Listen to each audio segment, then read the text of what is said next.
Hi, my name is Amit Kahana and I'm a student of Professor Doron Lancet from the Weizmann Institute of Science in Israel.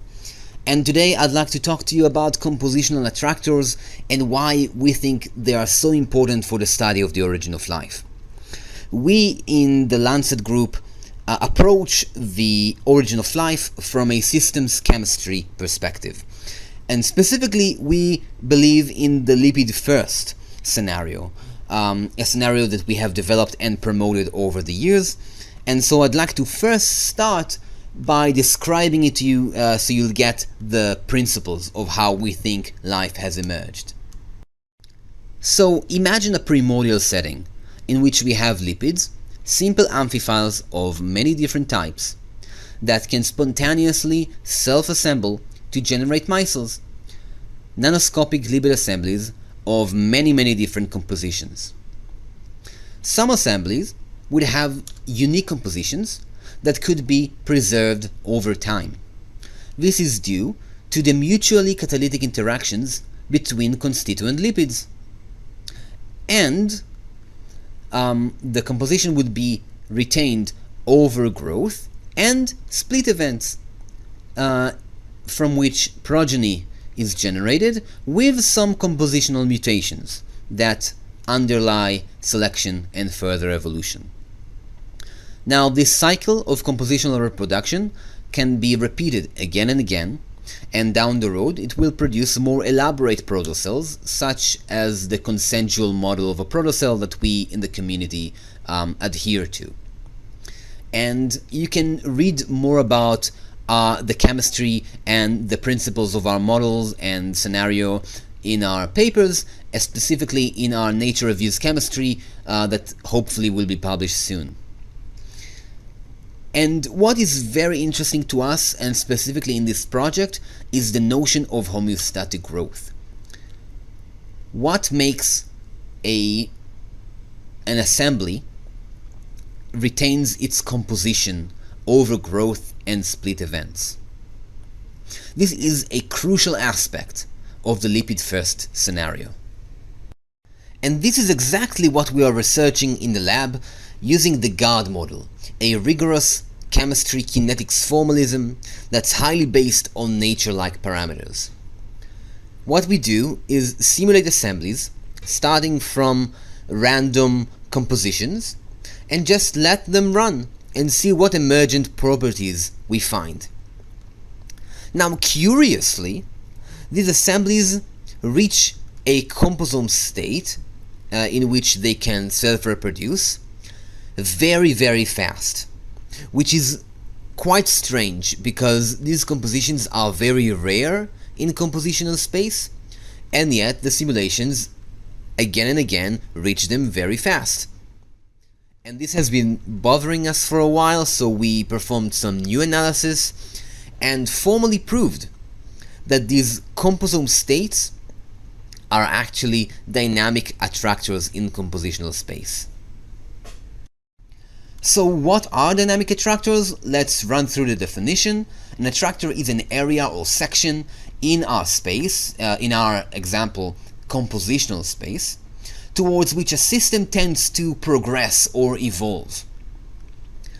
Now, it means that we can start in many different random initial conditions, and no matter where we start from, the system tends to progress and reach the basin of attraction. And that once it is within the basin of attraction, it is less susceptible to perturbations, which means that it tends to not escape from this basin of attraction.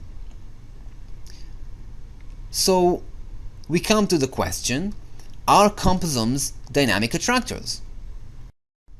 As it turns out, they are, and this is an analysis that can illustrate that. This is a phase diagram, a visualization that scientists use to portray attraction, and it depicts one simulation run. The different colors here are the different generations. The micelle grow and divide, and upon each division event, a new generation begins, so you can follow the entire trajectory of the micellar assembly. Now, the axes are similarity measures. The y-axis is a measure of similarity between the current composition of the assembly and its flux, which influences the next move of the assembly in compositional space. For us, this is a temporal compositional stability measure, because the higher the similarity, the more the assembly tends to preserve its composition. Now, the x-axis is a similarity measure between the current composition of the assembly and the combo type, the exact composition at which the assembly attains self-reproduction capacity, and this is why we treat it as a reproduction capacity measure. So you can see how the assembly starts at a random place, goes to a place where it attains a high temporal compositional stability for a few generations before it escapes from that small haven and then rapidly merge with the combo type at the top right corner of the phase diagram. Now, interestingly, this pattern is highly reproducible. You can see it in many runs of our GARD simulations. So here, for example, we have 20 such runs, and again you can see how they start in different random places in compositional space. They explore the space, sample different compositions, stay for a bit at different places, but then quickly coalesce towards the top right corner where the combo type lies and attains composomal state. And this is a major dynamic attractor. You can see how all the runs just rapidly go towards that corner, and even when they reach there, there's still fluctuations, there's still a place for high variation in the composition, but the compositions are still within the basin of attraction. So no matter how much they fluctuate, they still retains their self-reproduction capacity. So you may ask, why do we care about attractors? And the answer is that attractors have many advantages, specifically for the origin of life. First and foremost, dynamic attractors allow assemblies of different random initial compositions to fastly reach a self-reproduction state. In other words, self-reproduction is attractive to chemical systems.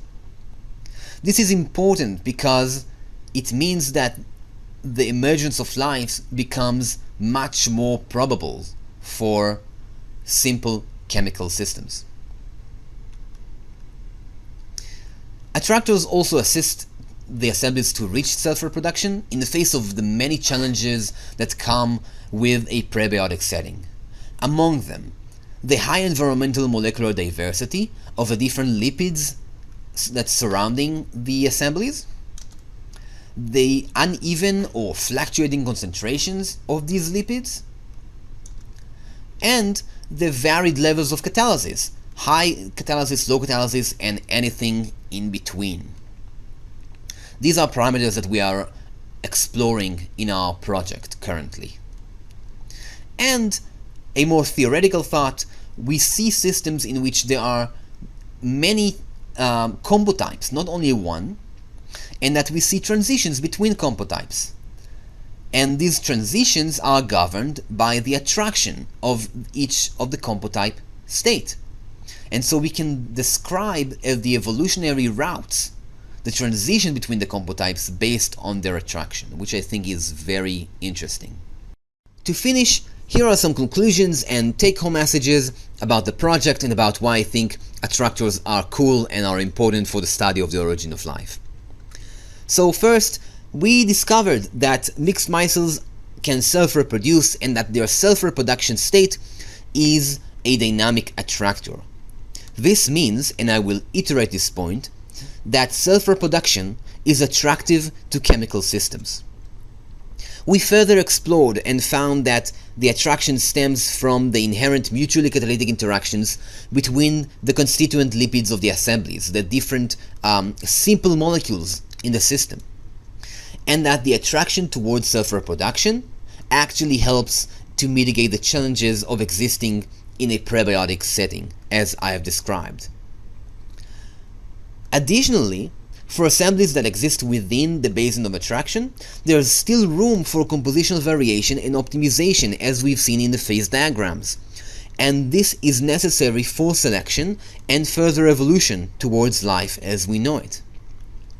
And perhaps the most important point, attractors as a notion could help us explore chemical space to find the roots of the origin of life. We don't need to look for specific molecules or even specific compositions. We need to generate different compositions in different environments and see toward what states the systems tend to evolve. And this would really help us define the attractors and define the states in which systems can self-reproduce. And this is why I think attractors are so important, not only to understand the origin of life, but also to search and explore it. I quickly want to thank my mentor, Professor Doron Lancet, our collaborators in this project.